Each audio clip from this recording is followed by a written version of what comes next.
I'm Amanda. And I'm Charles, and welcome to the Capital Runway Podcast. We're here to share experiences of our people, functions, and operations of both Washington Dulles and Reagan National Airports. Hello. Welcome back to another episode of the Capital Runway. I am Amanda. And I'm Charles. How you doing, Charles? Well, life is good. I have no complaints. The weather is nice. Yeah. We finally got through winter, hopefully. But no, everything is well. What about yourself? Oh, nothing new, nothing to report. Just living life. Yeah. I had a birthday recently, so celebrated with some family. What'd you do? I went up to New Jersey and visited with my family. My niece and nephew live up there, so and their parents too, obviously. But but they were the real highlights. My niece and nephew. Did they take you out to dinner or? No, we made dinner. We made one of my favorite meals, which is pasta shrimp recipe. It's really good. All right. It's called Penne alla Betsy from The Pioneer Woman, if anybody is familiar. So today we are going to have Scott Cooper on. Scott is one of my personal favorite people at the airport. He is one of the directors of Airline Business Development, so I'm sure he's going to have lots of fun things to offer us. Yeah, and I'm still new at the airport, so I'm interested to hear what he has to say, see what he does day in and day out. It sounds like an exciting career, so we'll see. Yeah, I'm excited to talk to him. So I am super excited about today's guest, the one, the only, Mr. Scott Cooper. Scott is one of our directors of Airline Business Development. Welcome. Thank you for having me. So excited to be here. Welcome, Scott. Thanks, sir. Excited about today's conversation. Yeah. Why don't you start by giving us a little bit of info about yourself and tell us how you kind of got into aviation? Yeah, so I am probably one of those airline geeks through and through. You know, when I grew up in Tampa, Florida, my dad would always ask my brother and I what we want to do for our birthdays. Mm-hmm. And my brother would always answer Chuck E. Cheese, because that's what most kids do for their birthdays. Makes sense, right? And he turned to me on my birthday and he'd ask, well, what do you want to do? And I'd say, I want to go to the Tampa airport. He's like, well, what? And so I would go to the airport and literally, with my dad, get a room at the Hotel Marriott and watch airplanes land out the window for hours. And, you know, eventually that would also result in pizza and cake as well. So I guess I have my cake eating it too, at both, I guess. Perfect. But that started off my interest in aviation just as a kid. And then after college, I started working with Delta Airlines in the reservation sales department before moving into a corporate sales role with Delta. And then from Delta, I moved over to Southwest Airlines for about 6 years in corporate sales. And then previous to this current job at MWA, I was with JetBlue Airways for about 10 years, also in their corporate sales department. So been a long journey through airline sales and now several years with MWA on the airport side. So it's been super exciting. That's awesome. Great. So before I get to the second question, I just had a follow-up question. Like, now that you're in the business, like, what attracts you most to aviation? Yeah, I think what attracts me most to aviation is just the actual travel experience itself is really exciting for me. Like where you can go, what you can see, where you can journey, just at a high level. That's probably what most excites me. I think, you know, growing up as an airline geek, it was, you know, looking at the printed schedules and ordering the meals online and the excitement of just trying something new and going someplace different. I think that probably has been like a journey, I think, throughout my life that I've experienced and enjoyed. So that's probably what has got me interested in aviation in particular. Just that it is just a business of moving around and traveling and experiencing new things. Cool. It's awesome. It's always good to hear the backstory. Oh, for sure. On people's journeys. Yeah. So what attracted you to Airline Business Development?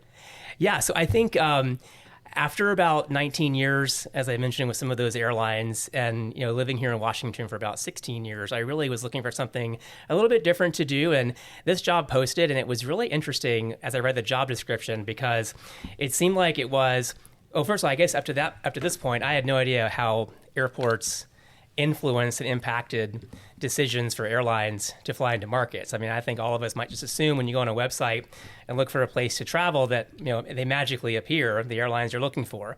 I had no idea kind of some of the work that goes into actually making those airlines appear on those websites we all look at.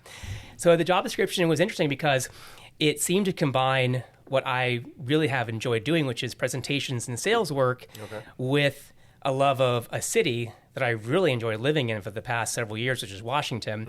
And it also was exciting because it was a new position for the Airports Authority. So it was a chance to kind of start at the ground level with a brand new team to kind of build as we go and to kind of, work together to figure out, how we're going to increase air service. I think, and really having, been here for such a long time in Washington, also being able to have an impact on the local economy, I think, is really exciting, I think, because you can basically say, you work so hard to bring something and it's benefiting a whole community, whether it be a new route or a new airline. So I think was the real attraction for me, something a bit different to do with a different challenge, but also involving some of those skill sets that I came with the airlines from, which is sort of presentations, as well as sort of a love of this area.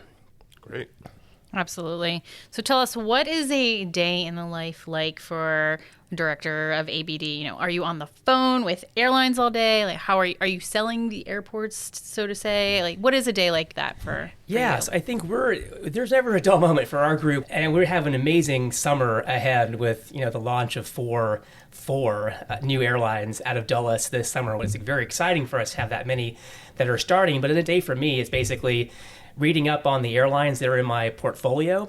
I think, coming from a sales background, I think one of the most important things that, I can do when I'm trying to secure new airline routes is to be as knowledgeable about the airline as possible. So every morning I start out reading about the airlines, if they have maybe earnings calls, or if there's a marketing campaign out there, or if there's a promotion or something that might be newsworthy, to kind of just continue to build knowledge about the airline.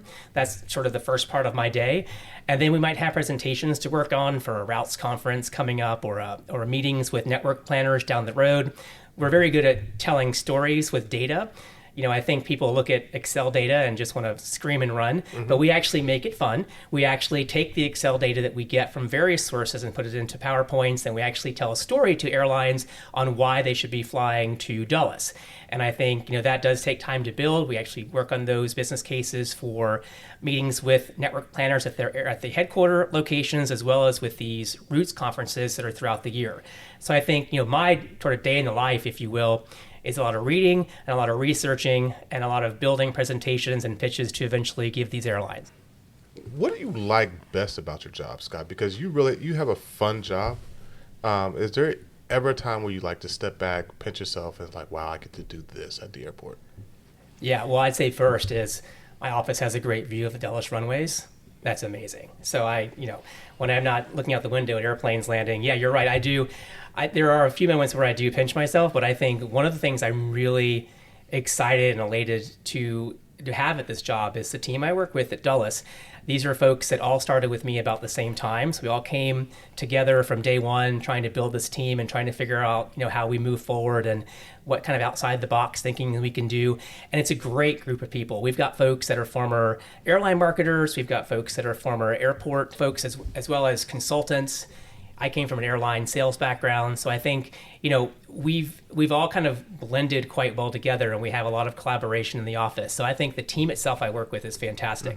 And then I think I pinch myself when airlines actually show up at the gate after we've worked for years sometimes to secure air service. It is the most amazing feeling when you're there for an inaugural flight that you really worked so hard to actually produce, and the plane pulls up, it goes through the water cannon arc, and it pulls up to the gate, and you're just like, wow, I did that, or I had a part in that. And it's just really exciting for the community, and just that's the pinch me moment, I think, when that happens. Yeah, the inaugural gate events for those new airlines are always so much fun. Really love attending them and seeing the different decor and how everybody comes together from the airline and the performances. So it's really a fun time. We really enjoy them. For anyone who might be listening and, is curious about being in airline business development and doing what you do, what advice would you give to that person for, how they would maybe look into getting into a career like that? I'd say for any career is to have primarily a passion for what you're doing. I grew up as that kid who chose airport hotels over Chuck E. Cheese. And while I certainly wouldn't turn down pizza nowadays, it was something that I knew as a young person that I wanted to pursue, sort of a career in aviation. So, I think, for someone looking to do what I do, it's first have the passion for, what you're going to be doing, but also just know your market really well. I mean, if you're going to be, for example, an ABD, director here in Washington, it's knowing Washington, D.C., Northern Virginia, knowing about the events that take place, knowing about the local economy, what's happening with Amazon, what's happening with some of the new construction in the area. Because a lot of times airline network planners don't know that. I mean, they have data on some of these new routes they're considering, but they look at hundreds of those routes. So you being able to add sort of the subject matter expert, if you will, piece of that to what's happening locally can oftentimes push the business case in your favor because they don't know that. They can't know that. They don't live here. And we all do. So I would say just being that subject matter expert is a pretty important piece. I think, it also requires a lot of persistence and patience in this job. So I think, it's ultimately about building professional relationships that are grounded in trust and being reliable. Certainly sales background for me has helped quite a bit in presentation skills and having a good understanding of data analytics and how to tell a story with the data that we pull from various sources. So when you're pulling from various sources, whether it be census data or demographic data or household income data, how do you take all of that that's basically on an Excel sheet and then put that into a PowerPoint that you can give in a New York minute, so to speak, to an airline and really make the pitch that way to them. And I think that's really important to be able to fine tune some of that. And that just takes time to develop. But I think some of those are just the skills I think will be very important for this role.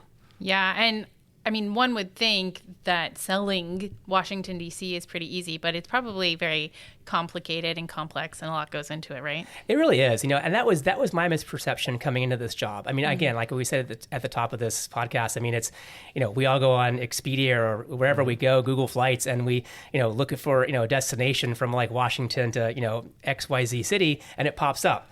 And you're like, it just happens, right? And I think my big takeaway from this job in the last 6 years is it takes a considerable amount of patience and persistence to make something like this work. So when you see an airline that shows up, and I pinch myself when Allegiant, for example, started their service for the first time in 2021, those things just don't happen.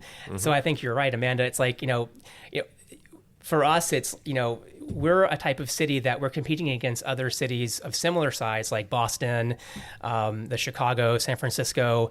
Airlines will look at places like New York City, they'll look at Miami, LA, and they're looking at sort of other cities behind those cities. And we're in that group of cities. And so our job is really to get those airlines to look at us first. We want that opportunity to have the economic impact first. So interesting. Fascinating. So, Scott, tell us what's new to the airline business development world. Charles, there's a lot going on in ABD these days. We have 4 new airlines starting service at Dulles this year, but looking at both the airports, at DCA and at Dulles, there are about 11 new routes that are starting. Actually, they're all starting about within a day of each other. So between like June 1st and June 2nd, we're going to be running around like crazy with new airline starts. But before I get into that, we actually have been very busy this year rolling out a brand new airline incentive program, which we're excited to offer new airlines as well as existing airlines to help them with a sort of a marketing support program and plan to get them off the ground or to highlight expanded air service. We're rolling out this year a cooperative marketing program for existing carriers at Dulles so they can actually tap into funds and we can match those funds with their funds and be able to do ad campaigns to benefit their service. But then those new airline launches, that's what's really exciting. It is WestJet starting service to Calgary from Dulles. It is ITA Airways starting service to Rome, North Atlantic going from Dulles to London Gatwick. And then finally, we've got Play Airlines starting service from Dulles to Reykjavik. So a lot going on between both airports, certainly very heavy at Dulles this summer, though. Yeah, I'm super excited about all of them. I don't think I can take them all in 1 year, but maybe it's a challenge. Busy with us too. Yeah, all of us have been working very hard on those. I'll be on that first flight. Oh, I know. Like pick your destination, right? Correct me if I'm wrong, but does one of them fly to Iceland? You are correct. Yeah. Actually, so Play, which is a very playful sounding airline, they're actually going to be starting service in April. Okay. So that's April 26th. And you're right. They will be starting service between Dulles and Reykjavik. So if you haven't been to Iceland, it's beautiful. Recommend it highly. Especially Iceland in the summertime. You've got about 20 some odd hours of daylight. Okay. So if you're a daylight person, you're going to love it. And beyond that, though, Play Airlines will offer service from Iceland to about 30 European destinations. So it's really a big deal for us because it's a low-cost carrier that's starting between Dulles, really, and not only Iceland, but across Europe. And kind of to tag on to that question, we also have North Atlantic starting, which is also a low-cost carrier, and they'll be doing nonstop service between Dulles and London Gatwick. Okay. So what's really cool about all this is that we've never in the history of Dulles, had this kind of level of low-cost service that's going to be operating transatlantic. And we've done a good job in trying to secure, domestic service in terms of Allegiant, being in the market out of Dulles. But this is the first time we really are excited about having a transatlantic option for our economy. Yeah, Amanda's trying to convince me to take a trip to Iceland. Oh, you should totally go. I think it's a wonderful, magical place. It's a beautiful place. I mean, it's waterfalls and, glaciers and waterfalls. Yeah. I might make that trip this summer, so we'll see. I highly recommend it. Is Play going to do a stopover program, or? They'll be doing some promotions actually this summer, but they will be doing something of an Iceland stopover, so you can see Iceland and then continue on to a destination in Europe if you want to. Yeah. Kind of the best of both worlds there, because then you get to see Iceland and you can go on to, Paris. Absolutely. When you're flying through other airports, are you looking for things or taking notes? Constantly. Yeah, me too. It's one of those things where prior to this job, I never did. Yeah. I think prior to this job, I just got to the airport, had my head down, got to the gate, wanted to find my Starbucks, get on a plane, go on my way.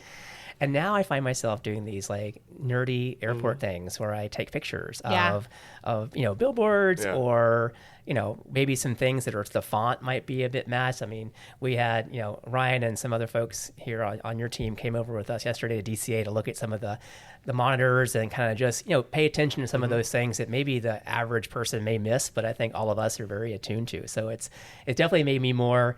When I go to other airports, I like to sort of take best practices, if you will, and what they seem to be doing in their terminals that we may be able to implement at Dulles or at Reagan National. Yeah, I'm always taking photos of signage and sending it and being like, why don't we try this for our concessions? Which is kind of funny because in the past I take pictures of mountains or where I'm going or my dog or whatever. And I'm like, oh, look, here's the parking lot. We should do this for our it's different. I also take photos of the planes, Right. I'm like, oh, look at that 747 or I've never seen that airline. Yeah. And it's I can imagine both of our Instagram friends rolling their eyes again about these planes you're posting. It's well, that's what we do, right? It's it's now my personality. Right.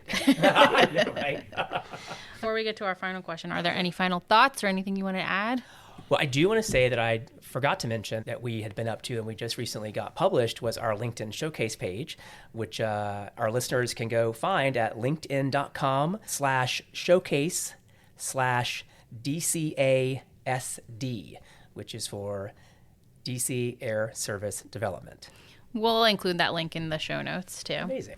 So final question, one that I think we should start asking all of our guests, but where are you flying to next? Yes, where am I flying to next? I'm actually flying out to Tennessee tomorrow just to see some family in Tennessee. But then next business trip, I'm actually flying out to Las Vegas next month to meet with our partners at Allegiant Airlines. They have a conference and marketing event that happens every year. So I'll be there representing Dulles and talking about some new opportunities potentially for Dulles on Allegiant. And then later this year, the World Routes Conference will take place, which I'm really looking forward to. That is the kind of Super Bowl, if you will, of airline network planners and airports coming together for this mass undertaking of what routes make the most sense for which airports. That'll be later this fall. Where's that one? In Istanbul. Oh, that'll be a fun trip. Yes. Cool. Yeah. Well, thank you so much for joining us, Scott. Yeah, thank you. This has been a pleasure. Thank you much for having me. I appreciate it. We don't travel to escape life. We travel so life doesn't escape us. We dream of a place, anywhere in the world, and in the blink of an eye, we're there. That's the wonder of flight. All you have to decide is, where to? Dulles International Airport. Let your imagination soar. Book your adventure today at flydulles.com/nonstop. Wow, that was an interesting conversation. It really was. Yeah. Isn't Scott great? Yeah. I didn't know about all these different airlines that come in and out of the airport. Yeah. And what it takes to actually get them to come to the airport. Yeah, definitely. I love that he would go, instead of having a birthday party as a kid, he would go watch planes. I should think about that for my next birthday. Just come out to the airport and watch some planes. Yeah. Sounds like a great time to me. My son would love that. Yeah? How old's your son? He's 7. Oh. So anything airport related, airplane related, he loves. So, yeah? You should bring him out for some behind the scenes tours. Yeah. I was thinking about after school one day bringing him out to the historic lobby area and just let him watch the airplanes take off. Yeah, that sounds like a lot of fun. Yeah, he would love that. Cool. Well, until next time, thank you all for listening to the Capitol Runway. If you have any questions for us, you can email us at podcast@mwaa.com. That's, again, podcast@mwaa.com. Thanks, guys.